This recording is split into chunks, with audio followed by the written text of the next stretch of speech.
Hi and good evening. Thank you for watching. I'm Shakil 5858. I am Buddham. Now the latest headlines from world channels and news agencies.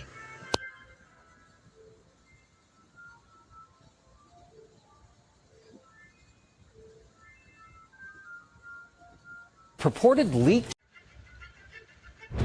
Tonight, several breaking stories as we come on the air. The tornado threat in the east tonight, and from New York to Boston, heavy rain coming and real flooding concerns. In the northwest, the major storm there turning deadly tonight. In New York City, a new random attack, the slashing on the Upper West Side. And we're learning of the chaos in midair on a passenger jet to Dallas. First this evening, the tornado worries in the east tonight as the northeast braces for heavy rain and potential flooding in the coming hours. Winter storm watches and warnings from West Virginia right up to New York. And in the west tonight, the storm turning deadly there, what's called a bomb cyclone and an atmospheric river triggering flooding, landslides, winds up to 70 miles per hour. Lee Goldberg standing by with the forecast. Also tonight, the verdict in the case of an undocumented immigrant accused of murdering nursing student Laken Riley. Guilty on all counts, the family reacting in court. Also developing yet another random slashing attack in New York City, a chilling scene on the streets of New York. The video of the suspect right here tonight, this time on Columbus and 86th Street on the Upper West Side. Who the suspect targeted. Tonight, President-elect Donald Trump's embattled Attorney General nominee Matt Gaetz on Capitol Hill. Vice President-elect J.D. Vance bringing him to meet with senators. And the closed-door meeting in the House, the fate of that ethics report involving Gaetz, what Republicans and Democrats said when they emerged from that meeting late today. So will senators and the American people ever know what's in that report? Tonight, the 3 home explosions rocking neighborhoods in 3 different parts of the country. With the colder air moving in, one case deadly. Witnesses say an HVAC worker was working on the heating system in one of the homes. Overseas tonight, the war in Ukraine. And tonight, Ukraine reportedly launching a new round of long-range missiles into Russia. This time, British-made missiles, as both sides now fight to hold on to territory before President-elect Trump takes office. Back here in the U.S. tonight, the case that stunned this nation. Susan Smith, convicted of killing her 2 young sons, rolling them in her car into a lake. Now asking for parole. What the parole board decided today. The news coming in tonight of chaos on board a passenger jet bound for Dallas. Passengers and crew racing to restrain a passenger's arms and legs with duct tape. There is news tonight about Jay Leno badly injured after falling down a 60-foot hill. And if you have an iPhone, Apple's new and urgent security update tonight, what you should do. And America Strong here, the bride walking down the aisle and the 2 people she asked to join her. This is remarkable. From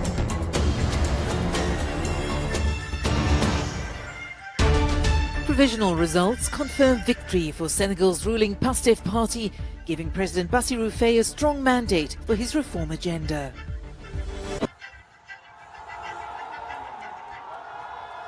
Mozambique's Attorney General has filed a civil lawsuit against opposition leader Venancio Mondlane, who is currently in exile, accusing him of inciting unrest following allegations of electoral fraud.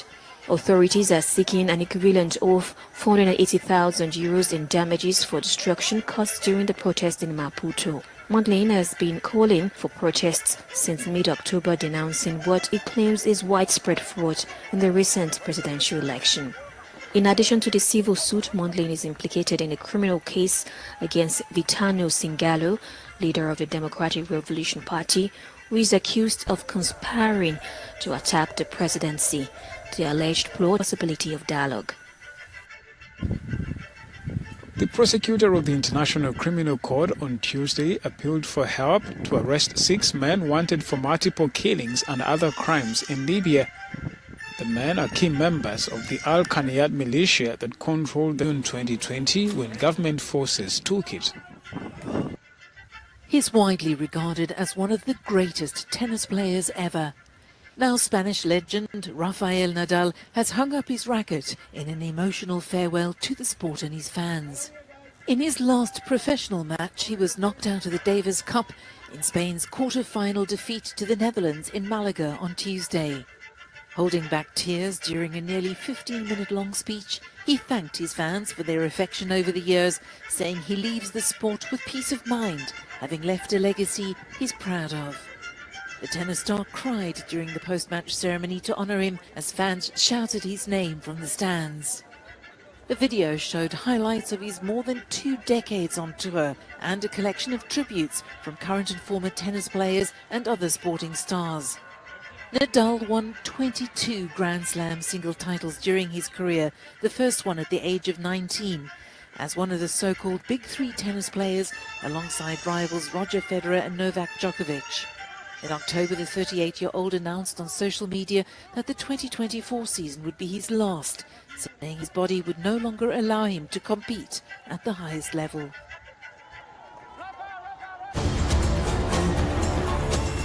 This is Asia Now. Good afternoon. It's 2 p.m. in Singapore and Hong Kong, 11:30 in New Delhi and 1 o'clock in Jakarta. I'm Ilakia Silveraji. Let's have a look at the top stories. Australia introduces a bill banning social media for under 16-year-olds, a world's first. Now, the government is looking to fine firms up to $33 million if they fail to comply. The Biden administration seeks to cancel $4.6 billion of Ukraine's debt in yet another move to bolster support for Kyiv before President-elect Donald Trump takes office. An Adani Group's billionaire founder charged with bribery and fraud in New York. He allegedly agreed to fork out millions to Indian government officials in exchange for solar energy contracts.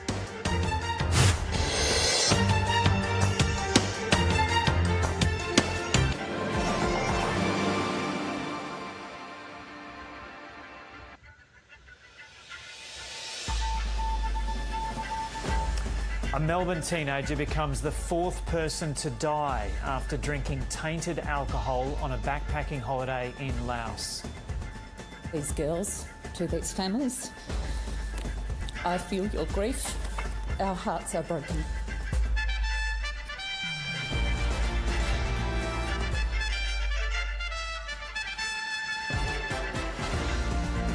Sydney's train strike averted after an agreement reached in last-minute talks between the unions and the New South Wales government.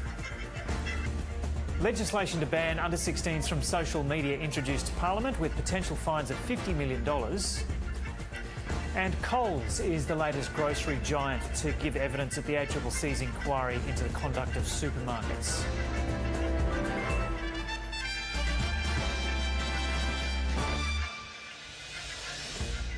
Hello and welcome to ABC News. I'm Joe O'Brien. Melbourne. Good morning to you. The government risks Russian retaliation as Ukraine fires its first British Storm Shadow missiles. And on the same day as it's announced the defence budget will be slashed by £500 million. Well, that leaves many wondering how exactly Labour plan to safeguard the nation. We'll talk to the Shadow Defence Secretary, James Cartledge, who's responding to the latest developments later on this morning. 50 years ago today, the Birmingham bombings tragedy unfolded, killing 21 people and putting 6 innocent men behind bars in an astonishing miscarriage of justice. The plight of potholes, compensation claims made to local councils double in a year as drivers despair at our roads' crumbling conditions. The family of fundraising legend Captain Tom Moore, accused of personally benefiting from the charity they founded. As one I'm a Celebrity contestant raised his eyebrows over her changing looks, this morning we're debating whether it's irresponsible for celebs to conceal plastic surgery.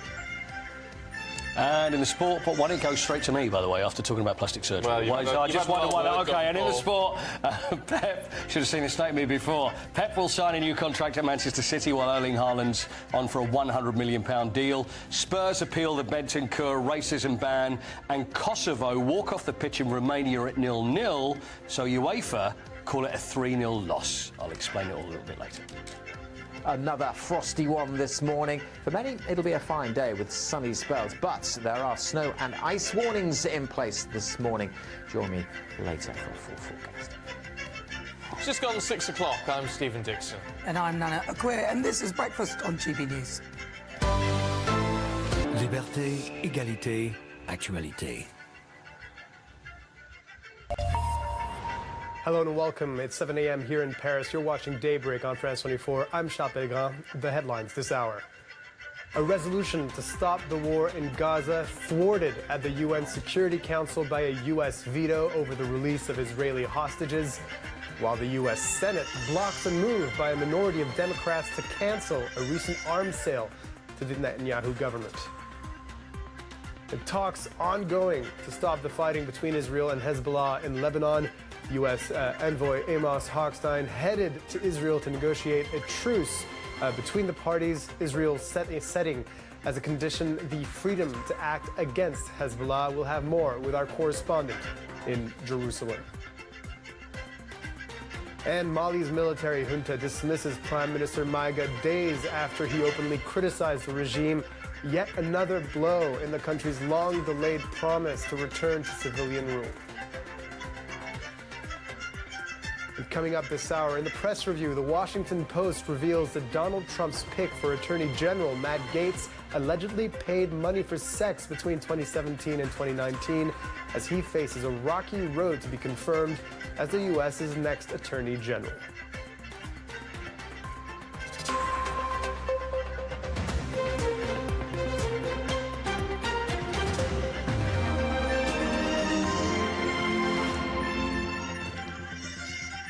To the war in Gaza now, shaped by the political process in Washington. On Wednesday evening, the U.S. Senate rejected resolutions brought by a group of Democratic senators led by Bernie Sanders that would have blocked the Biden administration's recent sale of $20 billion in U.S. weapons to Israel, accusing the U.S. This is DW News coming to you live from Berlin. Hopes for a truce in the war between Israel and Hezbollah. U.S. officials say there's progress in peace negotiations. But for now, there's no let-up in the conflict as Lebanon reports more than 3,500 people have been killed. Also in the program, reports suggest Ukraine has fired British Storm Shadow cruise missiles into Russia for the first time. It would be the latest longer-range Western weapon launched by Kyiv a day after its first use of U.S.-made ATACMS. And delegates at the Global Climate Conference in Azerbaijan are running out of time to help poor countries pay for the impacts of global warming. For some nations, the shortfall is already an existential threat.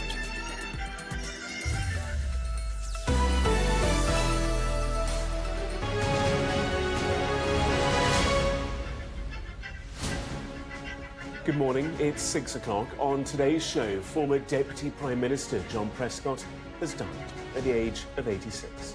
His family say he was surrounded by love and his favourite jazz music. It's Thursday, the 21st of November. From a waiter on a cruise liner to 40 years in the mother of all pilots, Britain's longest-serving Deputy Prime Minister John Prescott has died. In other news this morning, British tourists rushed to hospital with methanol poisoning after drinking laced shots. 4 people are dead.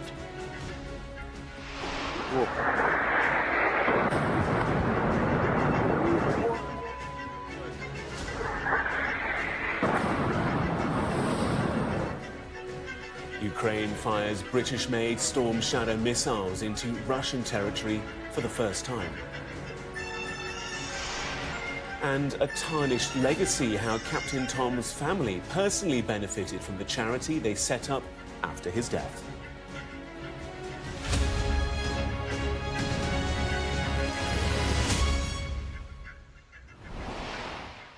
Good morning to you. We start with breaking. Thank you.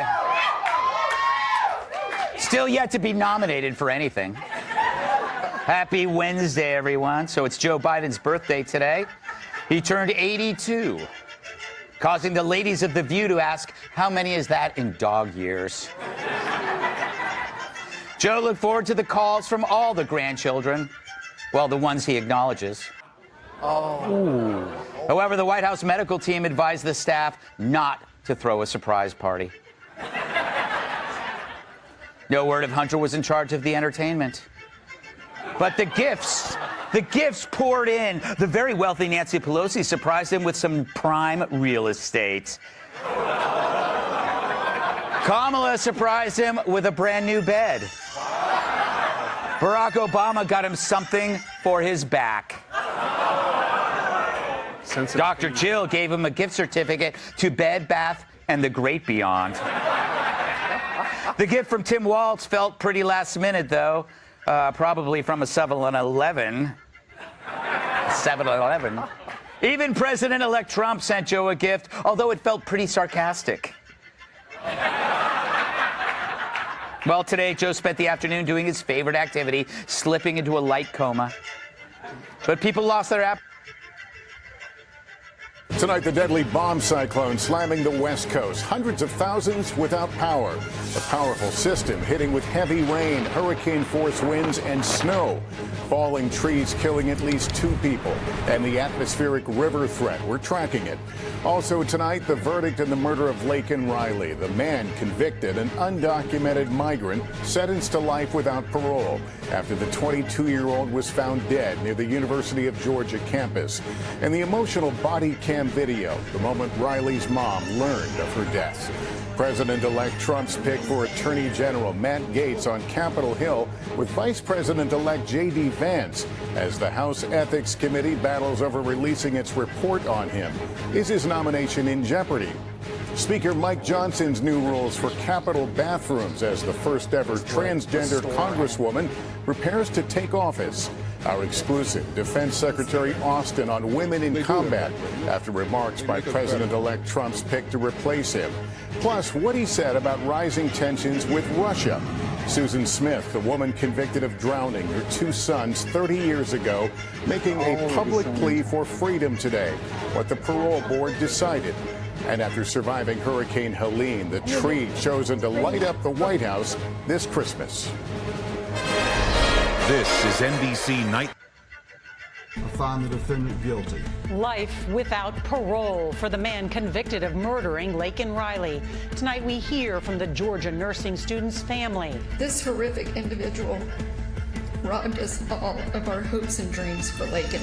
Oh my God! A historic bomb cyclone slams the Northwest, knocking out power for hundreds of thousands. We're looking for the ripe cones at the top of the tree. And tonight's Eye on America, fighting deforestation with pine cones. We'll show you how it works. I see the forests that will be walked through by our children and our children's children. The CBS Evening News starts now. Alberta's only federal cabinet minister out this Wednesday night. The controversies hovering over Randy Boissonnault. Obviously, there's issues coming forward. And the calls for his resignation. A powerful storm known as a bomb cyclone blasts through BC's south coast. The damage and the thousands left in the dark. New weaponry, long-range missiles, and now landmines. Why the U.S. is rapidly ramping up support to Ukraine. And retiring the racket. I just want to be remembered as a good person. The love for tennis ace Rafael Nadal.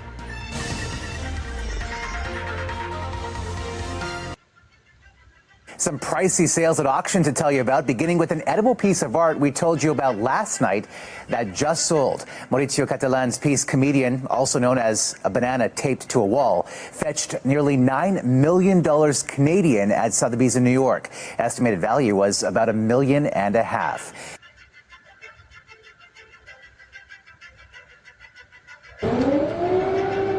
Air raid signals could be heard in the Ukrainian capital of Kyiv all day, triggered by warnings of a significant attack. The threat prompted the U.S. Embassy to shut down. Canada and other countries followed suit. I can't get into obviously the specifics of the threat, but it's something that we always monitor closely. We take the safety and security of our personnel it's very important to us. No attack materialized. Ukraine's military intelligence called it an intimidation tactic. Normal operations at the embassy will resume Thursday.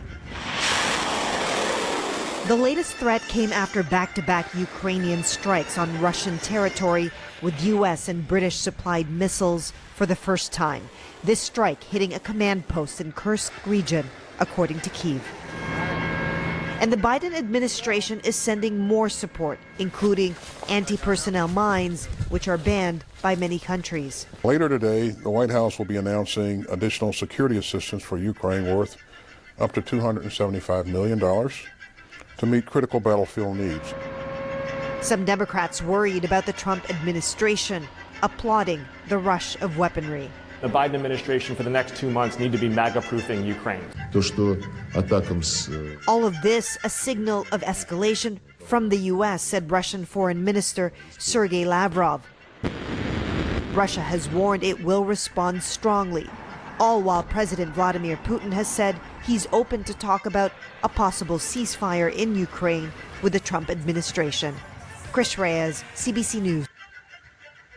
We're told that you beat young men until they bled. Why did you do that? In 2018, Channel 4 News brought John Smythe's abuse to world attention. I'm not talking about this. Triggering an independent review into the Church of England's handling of allegations of his abuse from the 1970s to Smythe's death in 2018. Well, we've spoken to these victims who say that you beat them so hard that they bled. Former Social Services Director Keith Makin was the man charged with carrying out that review, and it was devastating. It found as many as 130 men and boys were abused by Smythe across 3 countries over 4 decades, and that multiple opportunities to stop him were missed. With the knowledge I have now, I know that senior leaders in the Church of England knew about his abuse, and somehow they saw fit to allow him to relocate to Zimbabwe. In 1982, a secret report into Smythe was drawn up by a Cambridge vicar called Mark Ruston.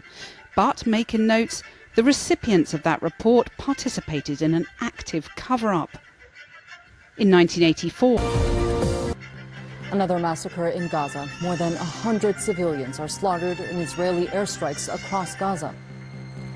This as the U.S. vetoes a UN Gaza ceasefire proposal for a 4th time, while the U.S. Senate rejects a bill to halt smart bomb kits to Israel. Hello and welcome to TRT World. We're live from Istanbul. I'm Efnan Han, also ahead on the program. U.S. envoy Amos Hochstein arrives in Israel to meet Prime Minister Benjamin Netanyahu in a bid to secure a ceasefire deal with Hezbollah. And Ukraine fires UK-supplied long-range missiles at Russia for the first time, a day after launching U.S. ATACMS. Good evening, I'm Amna Nawaz. And I'm Jeff Bennett. On the NewsHour tonight, the House Ethics Committee fails to reach agreement on releasing the findings of their investigation of former Congressman and nominee for Attorney General Matt Gaetz. Donald Trump picked former pro-wrestling executive Linda McMahon to lead the Department of Education, what she's likely to prioritize at the agency Trump pledged to eliminate. And we report from Haiti on how sweeping gang violence has devastated daily life. I am crying because I can't live in this misery. I don't have milk for my little one. Now the children are suffering. Sometimes I can't even feed them. Thank you for sparing your precious time. This is Amir Shakil. Have a good life. Bye-bye.